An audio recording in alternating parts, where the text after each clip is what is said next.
थोड्याची करा पुन्हा कार्यक्रमचा वेळेवर 1.5 तासाचा कार्यक्रम ती व्हायला थोड्या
बसा आपण तुमचं पण बसा.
लाडकीचा शोध केला लाडकीचा शोध केला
संत परीक्षक श्री संत गोरोबा काका यांच्या प्रतिमेचं पूजन हबप संदीपान महाराज हसेगावकर यांच्या हस्ते संपन्न होत आहे.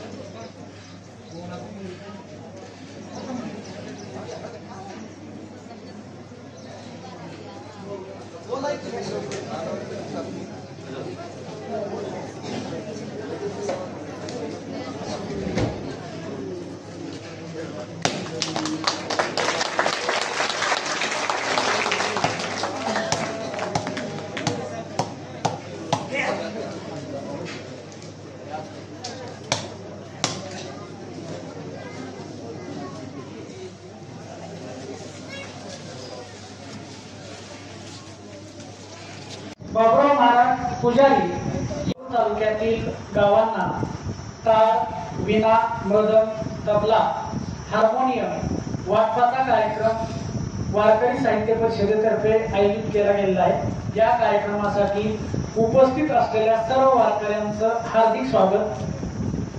हा कार्यक्रम संदीपान महाराज हसेगावकर यांच्या शुभ हस्ते व हबप मोहनप्पा वाघुलकर यांच्या सौजन्याने हा कार्यक्रम आयोजित करण्यात आलेला आहे. या कार्यक्रमाच्या हे आपलं कर्तव्य आहे. त्यामुळं कार्यक्रमाचे अध्यक्ष श्रीहरी चौरे महाराज यांचं स्वागत मोहनप्पा वाघुलकर यांनी करावं अशी मी त्यांना विनंती करतो.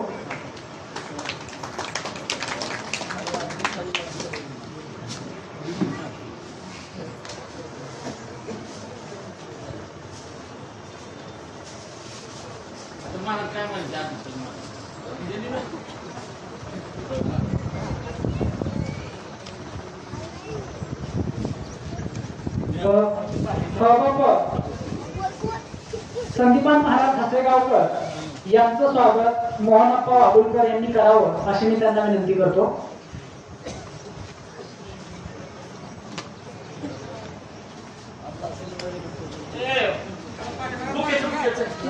डबी दिसली ह्याच्यावर भिंतीवर डबी दिसली बाई.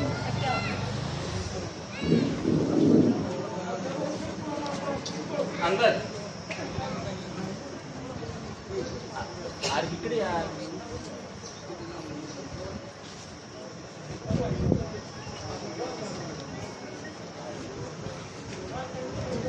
असं सरळ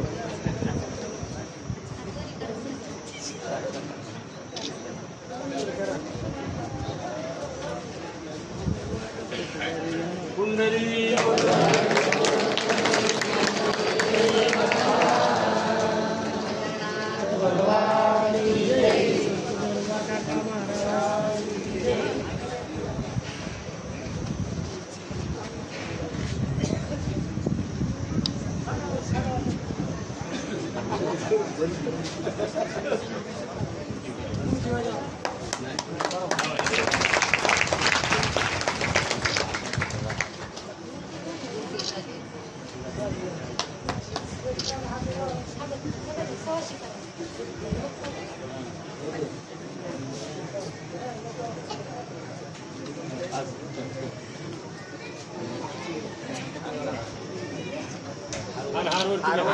हारवरती घे.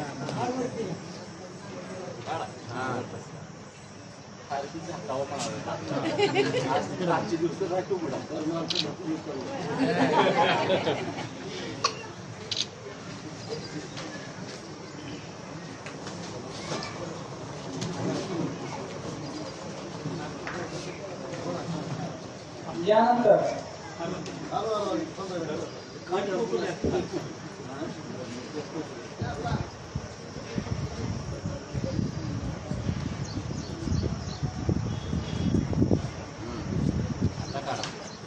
माहिती असेल दाढी करून असेल.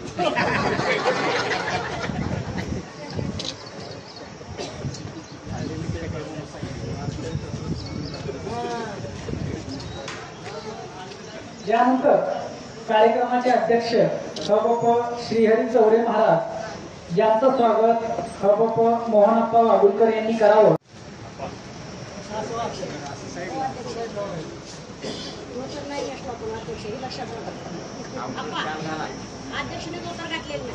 असू द्या घ्यावा बरं पुढच्या वेळेस.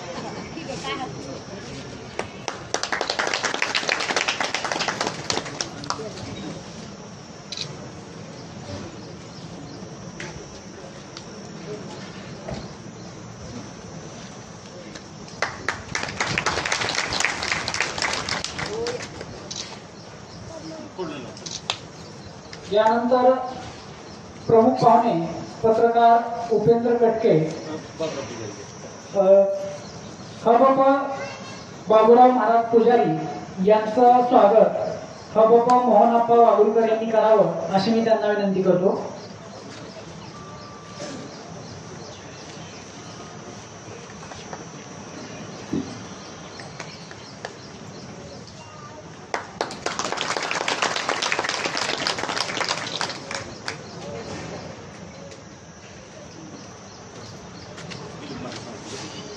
यानंतर हबप दिलीप महाराज सावंत यांचं स्वागत हबप मोहनप्पा वागुलकर यांनी करावं अशी मी त्यांना विनंती करतो.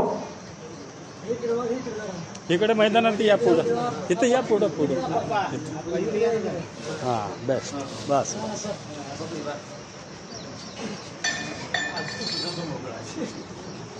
इकडे बघा.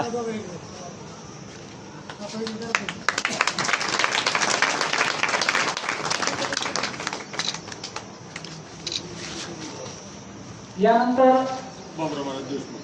हबप बाबूराव महाराज देशमुख वाशी यांचं स्वागत हबप मोहनप्पा वागुलकर यांनी करावं.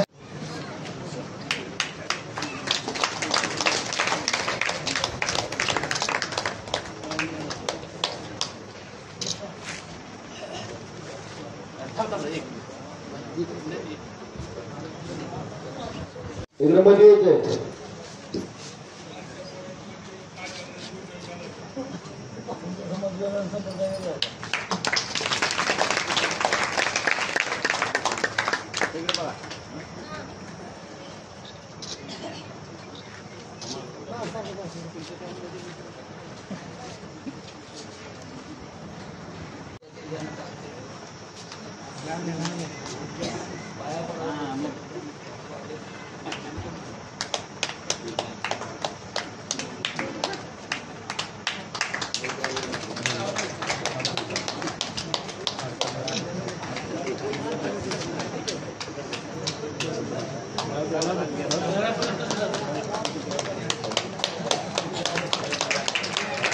यानंतर बाबूराव महाराज शिंगाडे यांचं स्वागत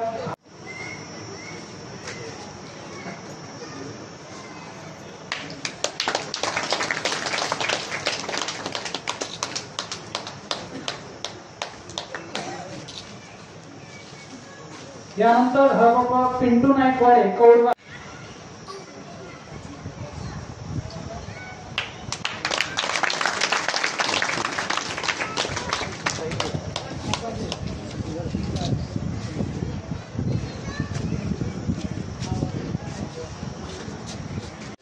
तसेच याबरोबर जर कोणाचं नाव अनावधानाने घ्यायचं राहिलं असेल तर त्यांचाही शब्द सुन्नानं आम्ही या ठिकाणी सत्कार करतो. त्यासाठी सर्वांनी एका टाळ्याच्या गजरामध्ये सगळ्यांचं स्वागत करावं.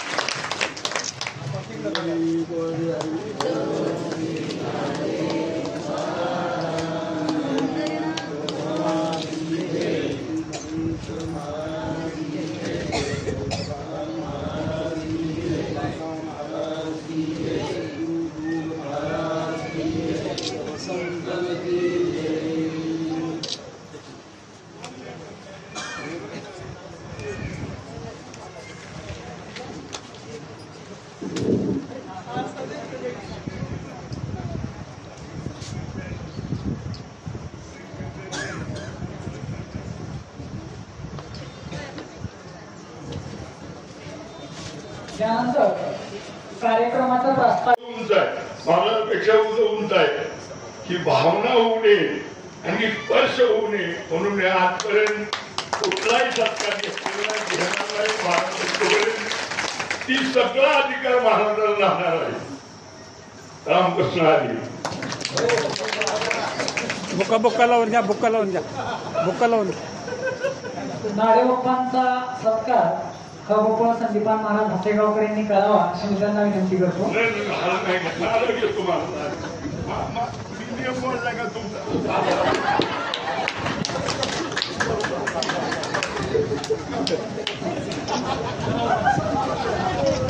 प्रसाद नाही, मी कधी ते स्वीकारलेलं नाही.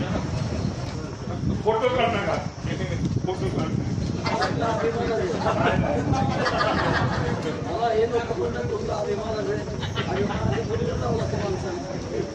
माझ्या पोरांनी मोठ्या माणसात भरपूर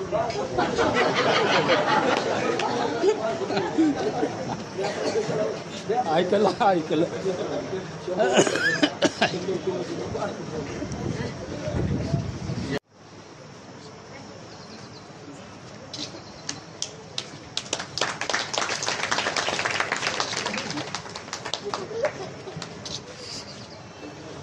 यानंतर बाबा शंकर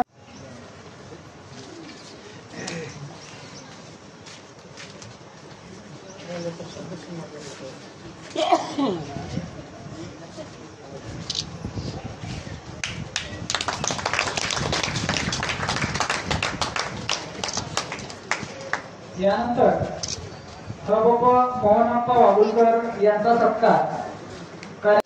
तसेच याबरोबर जर कोणाचं नाव अनावधानाने घ्यायचं राहिलं असेल तर त्यांचाही शब्द सुन्नानं आम्ही या ठिकाणी सत्कार करतो. त्यासाठी सर्वांनी एका टाळ्याच्या गजरामध्ये सगळ्यांचं स्वागत करावं.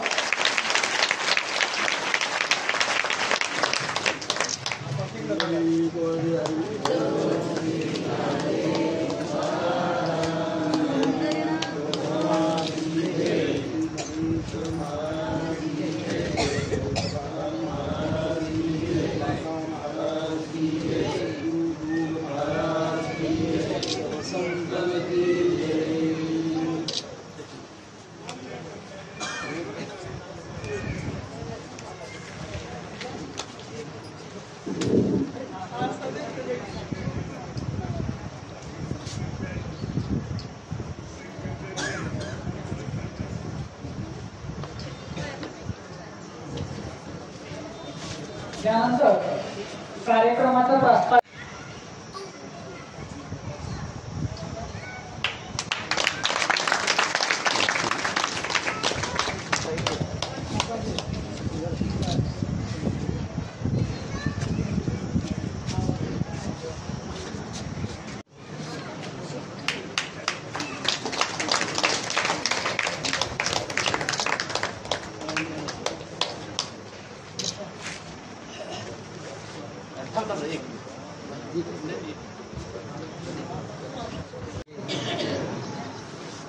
आजचा जो आपला कार्यक्रम आहे हा कार्यक्रम सर्वांनाच ज्ञात आहे. कशामुळे आहे का आलात त्याआधी काकांच्या आज एकादशी आहे त्याच्यामुळे सर्वांनी दर्शन घेऊन आलात असताना सगळीजण देवगिरीत आनंद म्हणजे असा की हे जे साहित्य वाटप आपण करणार आहे पहिलं आपण केलेलं आहे वारकरी साहित्य परिषदेच्या माध्यमातून तालुका अध्यक्ष मोहनप्पा वागुळकर, महिला आघाडीच्या तालुका अध्यक्ष लंगडे मॅडम यांच्या संयुक्त संयोजनाने आणि सर्वांच्या परिश्रमाने सर्वांनी जी जिल्ह्याची टीम आहे वारकरी साहित्य परिषदेची अतिशय जोमानं काम करते आहे, सर्वांना घेऊन करते आहे. त्यासाठी कुठंतरी आपण या वारकऱ्यांचं देणं लागतोय या दृष्टीनं काम चालू आहे. त्या निमित्ताने मग ते मंत्री असतील, आमदार असतील, खासदार असतील, अन्य कोणी असेल त्यांच्यापर्यंत जाणं, आपल्या व्यथा मांडणं हे सगळं काम ही टीम करते. आणि त्यानंतर हा जो योग आज आलेला आहे हे सगळं परिक्रमा करून इथपर्यंत येत आहे आणि ते परत आम्ही तुमच्यापर्यंत देत आहोत. तरी ज्या व्यक्तीने हे आज आपल्याला साहित्य वाटप दिलेलं आहे जे टाळ मृदंग विणा पेटी तबला यांचं मत आहे की आमचं नाव सांगू नका, ते नाव गुपितच ठेवा. त्यांच्यासाठी एका जोरदार टाळ्या असते. आणि ते नाव आपण असं ठेवणारच नाही. योग आल्याच्या नंतर आपण ते सांगणारच आहोत. तत्पूर्वी मग आपण साहित्याचं आणून ठेवलेलं आहे त्याच्यामुळे ते वाटप करण्यात यावं असं सगळ्या सर्वांमध्ये ठरलं आणि हा योग आपण साधून आणलेला आहे. तरी आज काय 15 नग आहेत. 16 डगांछानी 15 ते 16 नग आहेत. आता प्रत्येक आपलं जिल्ह्यात आपण वाटप जसं आपलं भेटत राहील तसं देतच राहिले. 25 गावं पहिल्यासोबत आम्ही निवडणार आहोत. त्या प्रत्येक गावामध्ये जाऊन 20 लोकांचं मंडळ, हरिपाठ मंडळ हे स्थापन करण्याचा आम्ही संकल्प केलेला आहे. प्रत्येक गावामधून त्या 20 जी मंडळ आहे त्या मंडळाला दररोज संध्याकाळी मंदिरामध्ये हरिपाठ झालाच पाहिजे असा संकल्प या वारकरी साहित्य परिषदेच्या माध्यमातून आम्ही चालू केला आहे. आणि हरिपाठ चालू झाल्यानंतर लहान मुलं देखील मंदिरात जर दररोज हरिपाठ झाला तर लहान मुलं देखील त्या आकर्षित होतील. या हरिपाठ त्यांना 2-3 अभंग जरी पाठ झाले तर हळूहळू गोडी लागली तर ते असणारा पूर्ण हरिपाठ पाठ होईल. हा देखील संकल्प आम्ही हाती घेतलेला आणि अगदी थोड्या दिवसामध्ये प्रत्येक गावाला 25 गावं, धाराशिव तालुका आणि कळंब तालुका 25 गावं, प्रत्येक गावात जाऊन तिथं बैठक घेऊन 20 लोकांची यादी, त्यांचा फोन नंबर घेऊन संपर्क करून असणार हरिपाठ प्रत्येक गावामध्ये चालू करण्याचा संकल्प आम्ही केलेला आहे. त्याबद्दल उमरगा तालुक्यामध्ये सध्या 35 गावामध्ये दररोज संध्याकाळी 6 ते 8 या वेळेमध्ये हरिपाठ चालू झालेला आहे. आता कळंब आणि धाराशिव तालुका या दोन्ही तालुक्यामध्ये देखील हा कार्यक्रम आम्ही राबवणार आहोत. तुळजापूर तालुक्यामध्ये देखील महाराजांनी तालुका अध्यक्ष ते देखील राबवतील. अशा पद्धतीने या वारकरी साहित्य परिषदेच्या माध्यमातून दुसरा प्रश्न जे मानधन आहे, शासनाच्या बऱ्याच योजना आहेत परंतु आपल्यापर्यंत आजपर्यंत वारकऱ्याला कोण विचारलंच नाही. स्वर्गीय विलासराव देशमुख साहेबांनी खास वारकऱ्यासाठी ही वृद्ध कलावंत मानधन योजना चालू केली, परंतु आजपर्यंत त्याचा जर इतिहास आपण बघितला तर एकही वारकऱ्याला आजपर्यंत मानधन मिळत नव्हतं. दुसरंच असणारं कलाकार ते असणारे मानधन उचलत होते. आणि या वारकरी साहित्य परिषदेच्या माध्यमातून आम्ही ज्यावेळेस आमची नियुक्ती झाली 475 पैकी 400 वारकरी यांना असणारा आम्ही आता मानधन चालू केले. त्याच पद्धतीनं पहिले अनुदान 2250 होतं. शासनाकडे आम्ही वेळोवेळी जाऊन त्यांच्याशी निवेदन देऊन असणारं ते मानधन आता 5000 रुपये झालेले आहे आणि तो 5000 रुपये महिना आता पडलेला आहे प्रत्येकाच्या खात्यावर. अशा पद्धतीने तो वारकरी संप्रदायाला वारकऱ्यांना कुठंतरी असणारं शासनाचा लाभ आहे. इतर असणारा धर्माचे लोक आपण बघितलं तर शासनाला मदरशाला लाखो रुपयाचं अनुदान शासन मंत्रालयात दिलं. त्यावेळेस आपण बघितलं काही संघटनांनी लाखो रुपये उचलले त्या संप्रदायाच्या नावावर, संघटनेच्या नावावर, आणि वारकऱ्याला कुठलाच फायदा नाही. आपण कुणाचा म्हणजे संघटनेच्या कुणाबद्दल बोलत नाही, परंतु आम्ही वारकरी साहित्य परिषदेतर्फे असणाऱ्या वारकऱ्यांना काही ना काही स्वरूपाचा लाभ मिळवून देण्याचा प्रयत्न केला आहे. त्याच पद्धतीने आतापर्यंत प्रत्येक जिल्ह्यामध्ये एक संमेलन घेऊन फडकऱ्यांना 11 फडकऱ्यांना 4 व्हीलर गाड्याचं देखील दिलेलं आहे. त्याच पद्धतीनं संमेलनाचा हेतू हेच की संमेलनात आपण पहिल्यापासून नागोबा तुकोबाराची प्रदक्षिणा दिंडी भव्य दिव्य स्वरूपामध्ये शहराच्या ठिकाणी असणारं ज्ञानेश्वरी तुकोबाराची गाथा त्या पालखीमध्ये ठेवून संपूर्ण शहरामध्ये दिंडी प्रदक्षिणाचा या संमेलनाच्या माध्यमातून महान वक्ते या ठिकाणी बोलून जे ग्रंथ संपदा वारकरीची ती देखील संपदा आपण या संमेलनाच्या माध्यमातून चालू केलेली. आजपर्यंत आपल्याला म्हणतो प्रत्येक जिल्ह्याला शासनातर्फे सांस्कृतिक असणारं प्रत्येक वर्ष खर्च करण्यासाठी एक अनुदान आहे, लाखो रुपयाचं अनुदान.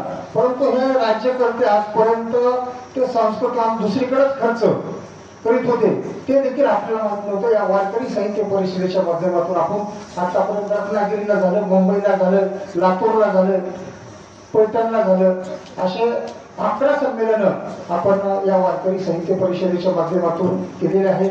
या वारकरी संप्रदायाचा प्रचार प्रसार करण्यासाठी वारकरी साहित्य परिषद या धाराशिव जिल्ह्यामध्ये कार्यरत आहे. महाराजांचे आशीर्वाद आमच्या पाठीशी कायम राहील. त्यांच्या आशीर्वादानं ही वारकरी साहित्य परिषद आम्ही वारकरी संप्रदायाच्या बाजूला जाऊ, वारकरी संप्रदायाला कुठं गालबोट लागेल काही लागेल अशा पद्धतीचं ही संघटना वारकरी साहित्य परिषद काही काम करणार नाही. फक्त तुमचे आशीर्वाद आमच्या पाठीशी कायम ठेवावेत अशी महाराजांची चरणी मी प्रार्थना करतो आणि माझे 2 शब्द या ठिकाणी सांगतो.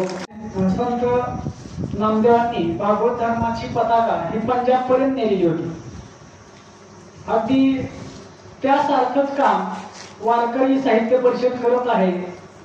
अगदी महाराष्ट्रातल्या किंवा आपल्या जिल्ह्यातल्या प्रत्येक छोट्या छोट्या खेडेगावामध्ये सुद्धा ही भागवत धर्माची किंवा वारकरी चळवळ पोहोचवण्याचं काम ही साहित्य परिषद करत आहे. त्यामुळे त्यांचं काम हे निश्चितच कौतुकास्पद आहे. त्यामुळे त्यांच्या या कार्यासाठी सर्वांनी एकदा टाळ्या वाजवून त्यांचं कौतुक करूया. यानंतर हबप संदीपान महाराज हसेगावकर यांना मी अशी विनंती करतो की त्यांनी आपलं मनोगत व्यक्त करावं. आणि तुंतून खंडपड तमुकून वाजलं ते असं काय वाद्याचे प्रकार 3 असेल. सत्वगुणी वाद्यामध्ये आपल्या हृदयाच्या अविकसित माड्या विकसित करण्याची ताकद. एकच कोड सांगतो तुमचा ते कोण देऊ का नाही देऊ का माहिती.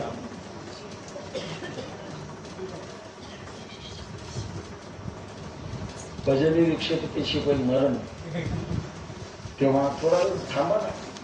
आपलं सगळं आयुष्य त्याच्यातच चाललंय. थोडा थांबा बोलायचं नाही तर मला ते सांगा थांबायचं बोलायचं थांबावं. मी थांबायला हरकत नाही. मला दोन्ही जमते, थांबायला जमते आणि बोलायला जमते.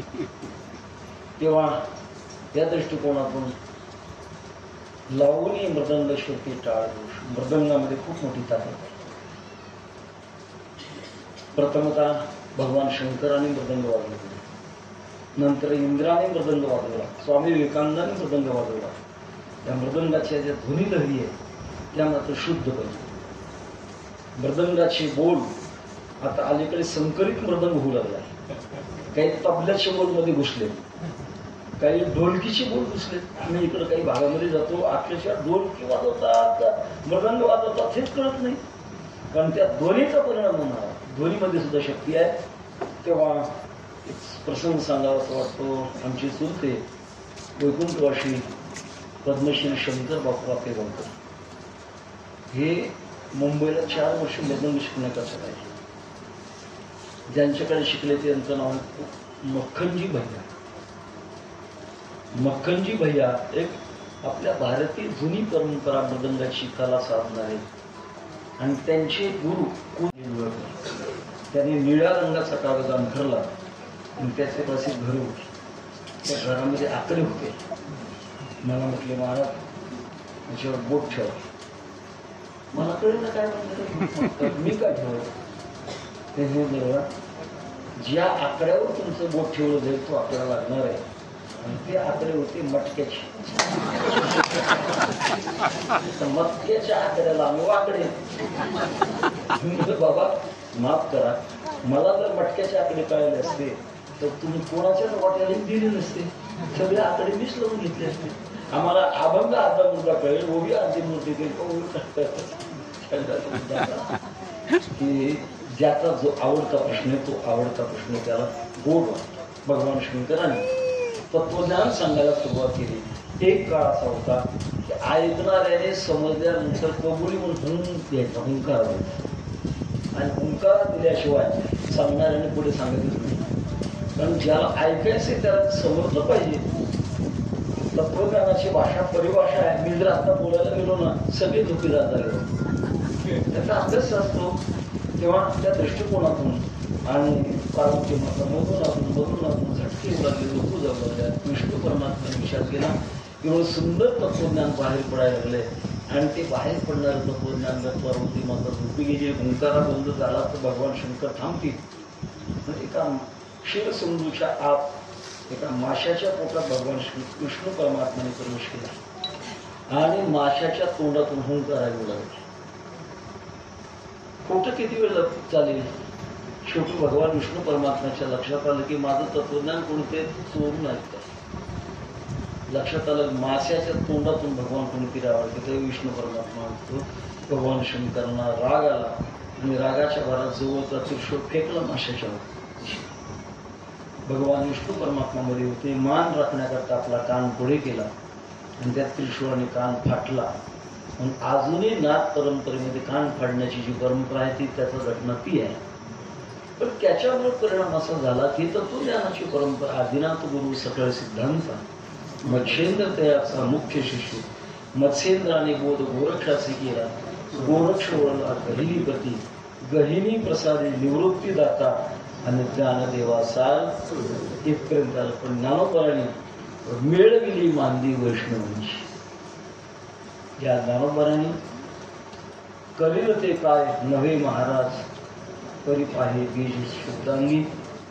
जयाने घातली मुक्तीची गवादी आणि मिळविली मांदी वैष्णवांची. वैष्णवांनी मिळवले. यारे यारे लहान थोर याती घडते नारीनं. करावा विचार न लगे चिंता कोणाची. म्हणून वारकरी संप्रदाय हा समन्वय संप्रदाय. या संप्रदायामध्ये दत्त संप्रदायातली माणसं आहेत. या संबंधामध्ये चैतन्य संप्रदायाची माणसं आहेत. या संप्रदायामध्ये आनंद संप्रदायाची माणसं. आनंद संप्रदाय तो आतेकडे अलीकडे वेगळा निघाला तो नाही, तो वेगळा संप्रदाय. आणि या संप्रदायामध्ये आदिनाथांचा शास्त्राचा प्रवेश सगळ्या दृष्टिकोनातून एकत्र आलेला संप्रदाय म्हणजे वारकरी संप्रदाय. वारकरी शब्दातच वार करणारा, कोणावर वार करणारा, विकारावर वार करणारा. काया वाचा मने जीवी सर्वस्वी उदार. बापर कुमादेवर विठ्ठलाचा वारी करतो. असं वारकरी म्हणजे वैष्णव आहे. परवाच आम्ही उत्तरेकडे गेलो होतो. त्याला वारकरी कळेना आणि मग मला सांगावं लागलं की वारकरी म्हणजे वैष्णव आहे. वैष्णवालाच आमच्या मराठवाड्यामध्ये वारकरी संप्रदाय हे नाव आहे महाराष्ट्रामध्ये. आणि हा वारकरी संप्रदाय इतका चांगला संप्रदाय आहे. आपल्या महाराष्ट्रातले अमरावती जिल्ह्यामध्ये एक माधान नावाचं गाव आहे.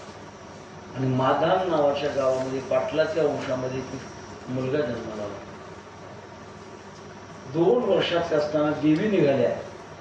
दोन्ही डोळे गेले आई सावत्र होती, मारून टाकावं म्हणून याच्याकरता विष घातलं, अजिबात परिणाम झाला. वय पूर्ण संपूर्णपणे 32 वर्षाचं वय आणि 130 ग्रंथाची निर्मिती केली. विचार करा, ज्यांचे दुसऱ्याच वयात डोळे गेले त्यांनी 130 ग्रंथ निर्माण करतात. आम्ही एवढे परिभाषा माहीत असून सुद्धा अजून सुद्धा गुलाबरामांची वाणी सगळी समजत नाही. अलौकिक पुरुष. आणि त्यांचं म्हणणं असं आहे की असं म्हणतात, मी वारकरी संप्रदायाचा नाही, पण मला वारकरी संप्रदायासारखा शहाणा संप्रदाय जगात पाहायला मिळाला नाही. आणि अशी वेळ येणार आहे की त्यावेळेला वारकरी संप्रदाय हा विश्वधर्म बनणार आहे. आणि तो विश्वधर्म बनण्याचा पाया वैकुंठवासी ज्ञानगुरु स्वामी सन्यासी सद्गुरू जोग महाराज यांनी श्री क्षेत्र आळंदी या ठिकाणी सद्गुरू ज्ञानोबा यांच्या आज्ञेने सुरू केला. त्या 107 वर्ष झाली. पूर्ण महाराष्ट्र आणि महाराष्ट्राच्या बाहेर हा संप्रदाय वाढत चाललेला आहे. आजच सकाळी नागपूरहून मला फोन आला होता. रामटेक नावाचं स्थळ आहे, तिथे भगवान प्रभू रामचंद्र थांबले होते. तिथे याच संस्थेची उपशाखा स्थापन करायची. अकोल्याला 2 उपशाखा स्थापन करण्याकरता मी परवानगी देतो. असे भिन्न भिन्न असे मार्ग चालू आहेत. तेव्हा सांगण्याचा मुद्दा असा की अंतर्मुख बनण्याकरता माणसाला भजनाचे साधन आहे. काय थोरपण जाळावे ते तुका म्हणे, येथे भजन प्रमाण. काय थोरपण जाळावे ते तुमची विद्वत्ता असू द्या, श्रीमंती असू द्या, सत्ता असू द्या, या सगळ्या गोष्टी गौण आहेत. भगवान परमात्म्याचं भजन करत असताना नाना साधनाच्या केल्या खटपटा, तरी त्या नपवती याच्या दारवंटा. जाणू जाता जाणीव गाडी आडपाटा, योगाभ्यासी सिद्धी हृदिताची वाटा. ती गरुड म्हणते, आता तृप्ती लागे दिसे एक शेवटी, भावभक्ती याची ओगरीन ताटी.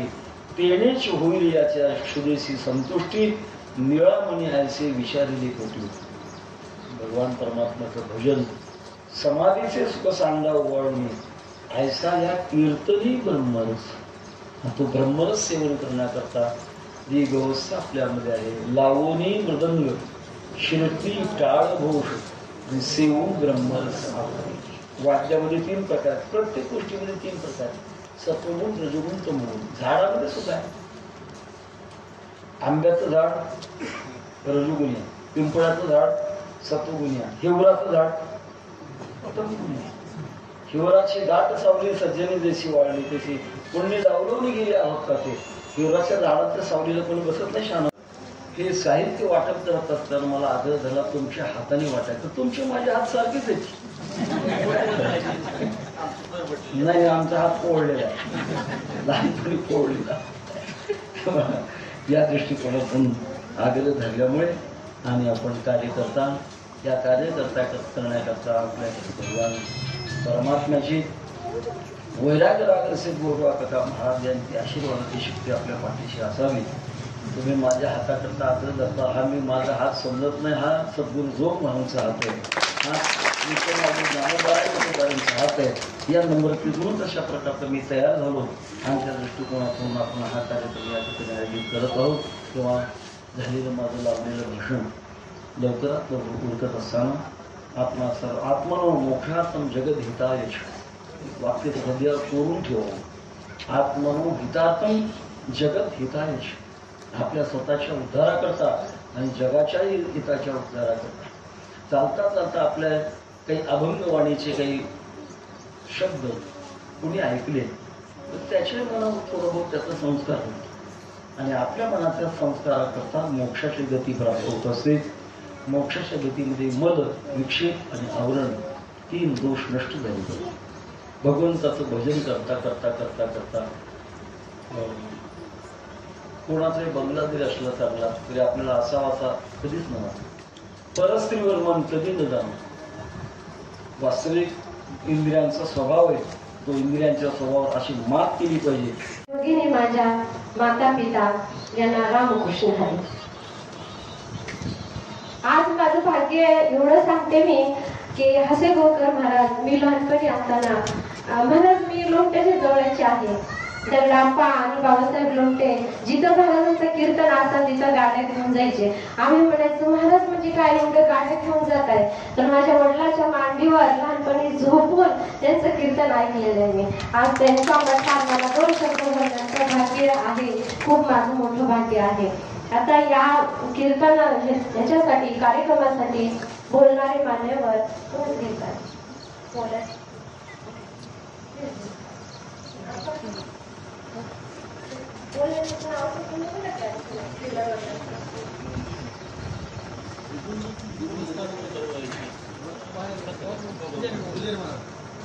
पुजारी महाराज आपल्या वारकऱ्यांसाठी थोडे 2 शब्द बोलतात.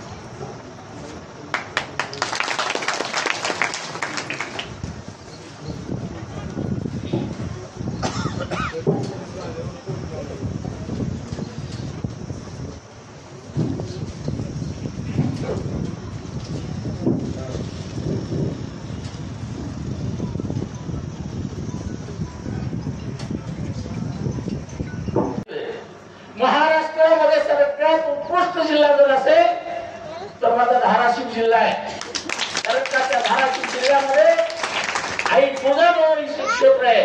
आणि ज्या ठिकाणी ज्या धाराशिव तालुक्यामध्ये 42 संतांना पोपटचं काम आमच्या बरोबर जर केलं ते आमचं धाराशिव तालुका आहे.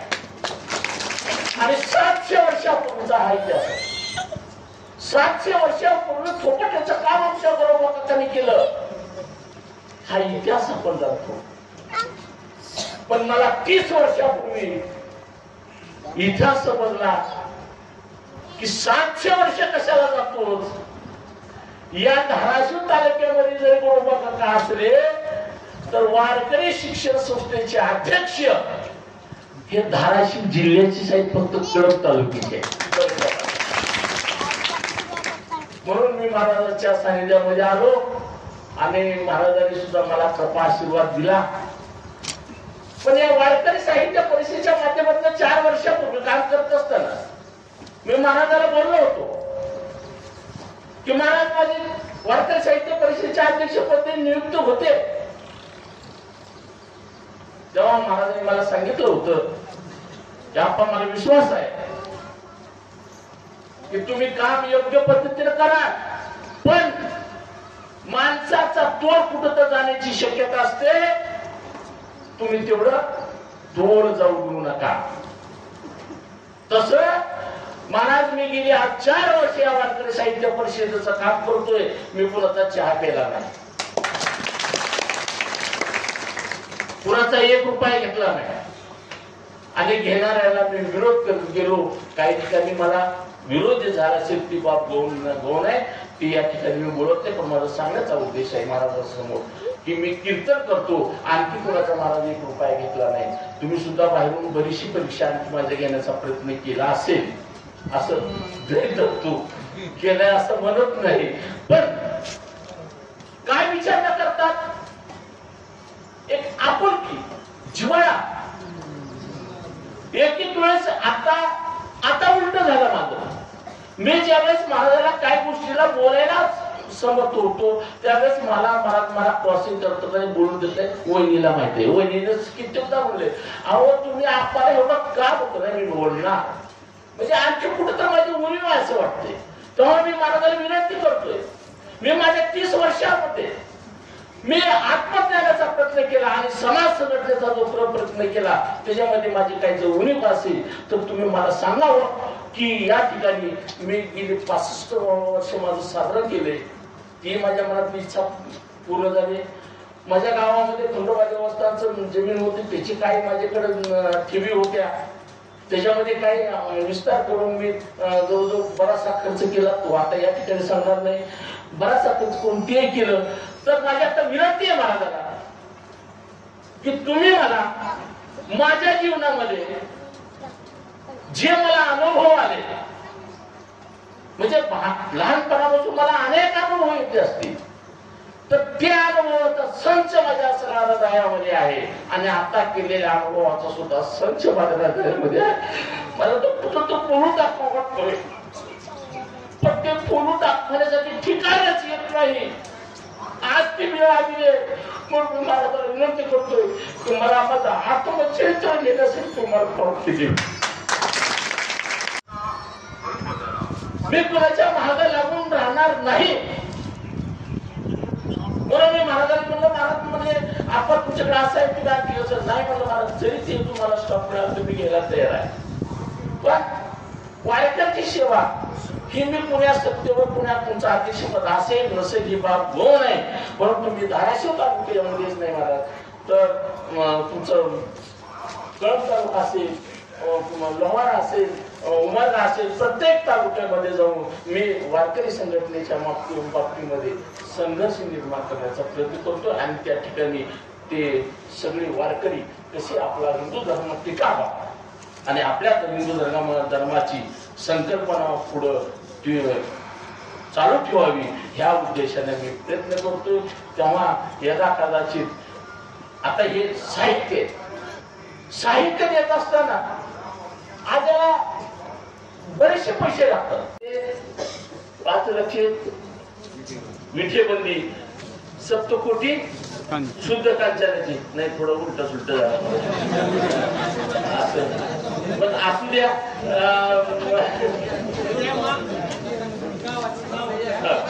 तेव्हा त्याच्याजवळ सुद्धा काय त्या राजारावना सुद्धा जवळ काय गेलं नाही तेव्हा आपल्या पैसे काय जाणार आहे म्हणून आपल्या पैसे फक्त नामस्मरण येणार आहे. तेव्हा तुम्ही नामस्मरण करून घ्यावं आणि ते घेण्यासाठी साहित्य लागतं. म्हणून हे साहित्य वारकरी साहित्य परिषदेच्या माध्यमातून तुम्हाला वाटप करण्यात येत आहे. जे नावं घेतील ते नावं घेतल्यानंतर त्या गावच्याने इथे यायचं आणि महाराजांच्या हस्ते साहित्य घेऊन जायचे. गडबड करायची नाही. टाइम भरपूर आहे. नाव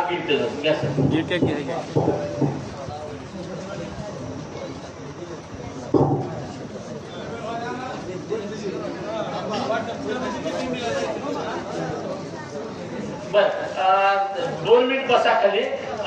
फडावरची दिंडी जाण्यासाठी विलंब आपल्या कार्यक्रमासाठी झालाय. दिंडीच्या सगळ्या भजनाला विनंती आहे की तुम्ही आव्हान घेऊन दिंडी काढून या तोपर्यंत आम्ही साहित्य वाटप करतो.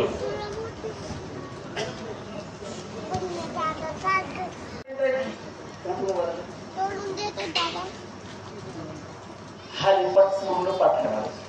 त्या गावात महिला घेतात 15 महिलाचं टोळका आहे. त्या सगळ्या हरिपाठ दिली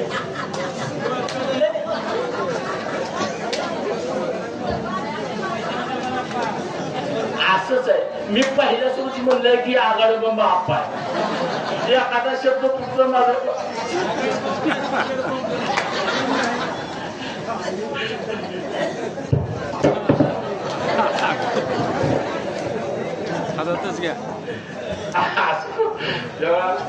बऱ्याचशा तालुक्यामध्ये माझ्या तालुक्यामध्ये झालं. या ठिकाणी तुळजापूर तालुक्याचे सुद्धा आमचे सुनील महाराज दगे पाटील या ठिकाणी उपस्थित आहे. त्यांचं सुद्धा कार्य चांगलं आहे. त्यांनी सुद्धा आणखी चांगल्या प्रकारे हे हरिपाठाची स्कीम राबवावी. आणि चौरे महाराज तुम्हाला मी चॅलेंजच देतोय की धाराशिव तालुका हा प्रथमच आहे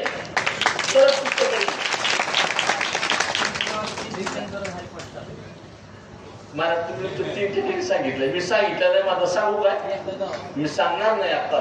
पण प्रथम बक्षीस मात्र आणि नक्की आहे या ठिकाणी एवढंच सांगू इच्छितो. आणि आता प्रत्येक गावचं नाव घेतलं जाईल आणि आमचे गुरुवर्य महाराजाच्या हस्ते तुम्हाला सामान वाटप करण्यात येईल. ते सामान वाटप करण्याचा उद्देश मी ज्यावेळी तुमच्या गावामध्ये शाखा स्थापन केली त्यावेळी सुद्धा उद्देश सांगितला होता की आपणाला हे वारकरी साहित्य परिषदेमध्ये का सामील व्हायचंय तर आपणाला कमीत कमी आपण मनुष्य देहाला जन्माला आल्यानंतर आपल्या जीवनाची मुक्तता होण्यासाठी प्रपंच हे साधन नाही ते हरिनाम साधन आहे. तेच आपल्या सोबत येणार आहे. कारण का आजपर्यंत राव रंग किती गुंतले लंके माझे घरी किती ते ऐका सांगत तशी संख्या जैशी तशी चौरे महाराजांनी सांगितल्या त्याप्रमाणे आपल्या धाराशिव तालुक्यातला मी सगळ्याला आवाहन करतो की ज्यांना आता मला बरंच माहित आहे की हरिपाठ बऱ्याचशा गावामध्ये महिलाचं चालू आहे. पण ज्या गावामध्ये चालू नाही त्या गावामध्ये महिलाचा हरिपाठ चालू करावा आणि आपला धाराशिव तालुका पुन्हा आणखी तुम्हाला पुढचं बोलत नाही महाराज. मी पहिलं सुद्धा माझी महाराज आमची वारकरी साहित्य परिषद स्थापन होऊन 12 वर्ष झाली. 12 वर्षापूर्वी सगळ्या संघटना सुरू झाल्या. पण धाराशिव तालुक्यामध्ये 3-4 वर्ष आहे. 4 वर्ष झालं स्थापन झाली. म्हणजे तुम्ही महागाय का नाही. पण त्यावेळेस मी सांगितलं होतं की यांच्या सगळ्याच्या पुढे मी एकतरी शाखा काढेनच. त्याप्रमाणे मी काढण्याचा प्रयत्न केलाय. तसं चौरे महाराजांनी आता सांगितलंय की वारकरी साहित्य परिषदेच्या माध्यमातून प्रत्येक गावामध्ये हरिपाठ झाला पाहिजे. त्याप्रमाणे मी माझ्या महिला बहिणींना सांगू इच्छितो की काही गावामध्ये चालूच आहे, पण बाकीच्या ज्या गावामध्ये चालू नाही त्यांनी चालू करावा. त्यानंतर मी लगेच 2 दिवसामध्ये पुनर्बांधणीला चालू करेन. तेव्हा सगळ्यांनी हरिपाठ चालू करायचा आहे आणि करतील असा आत्मविश्वास बाळगतो. आणि या ठिकाणी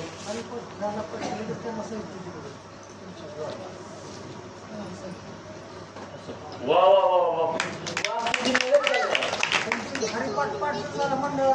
गुड गुड गुड गुड वा वा. बघा आता इथं नाव घेऊच का मी एवढी रक्कम देताना सुद्धा.